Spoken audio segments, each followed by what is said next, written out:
안녕하세요. 선재당입니다. 왜 신을 받으면 망한다는 말이 나왔을까? 오늘은 많은 분들이 궁금해하는 주제, 신을 받으면 망한다라는 말의 진짜 배경과 이유에 대해 깊이 이야기해보겠습니다. 1. 신을 받으면 망한다는 말의 시작. 이 말은 무속계나 신내림을 경험한 분들 사이에서 오랫동안 회자되어 왔습니다. 실제로 신을 받은 이후 인생이 꼬였다는 사례들이 적지 않기 때문입니다. 하지만 그 말이 과연 사실일까요? 혹은 단순한 오해일까요? 이 말을 제대로 이해하려면 그 말이 나오게 된 환경과 배경을 살펴봐야 합니다. 2. 준비되지 않은 신내림이 불러오는 혼란.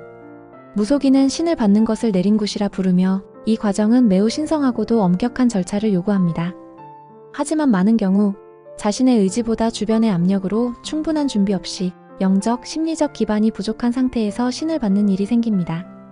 이 경우 신내림을 받은 사람은 정신적으로 큰 혼란을 겪게 되고 육체적, 정신적 고통을 경험하며 사회적 역할도 흔들릴 수밖에 없습니다. 이런 상황이 곧 망했다는 인상을 심어주는 것입니다. 3. 현실적 여건, 미비와 삶의 변화. 신을 받으면 무속인의 삶으로 완전히 전환됩니다. 그러나 주변 환경이나 경제 상황, 가족의 지지 여부 등이 부족할 때 이전의 삶과는 완전히 다른 현실에 적응하기 어려워집니다.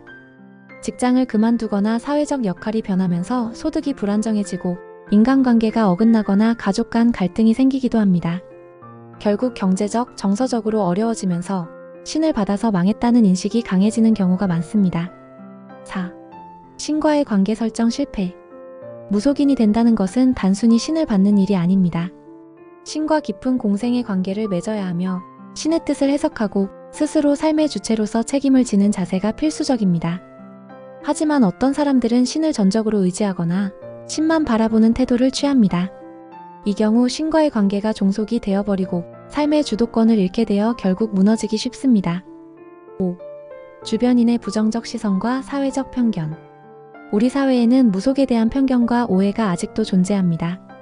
신을 받았다는 사실만으로도 가족, 친지, 친구로부터 오해와 비난을 받을 수 있고 사회적 고립을 경험할 수도 있습니다. 이러한 외부적 압박도 망했다는 인식을 강화하는 큰 요인입니다. 6. 망했다는 건 전체 이야기의 일부일 뿐.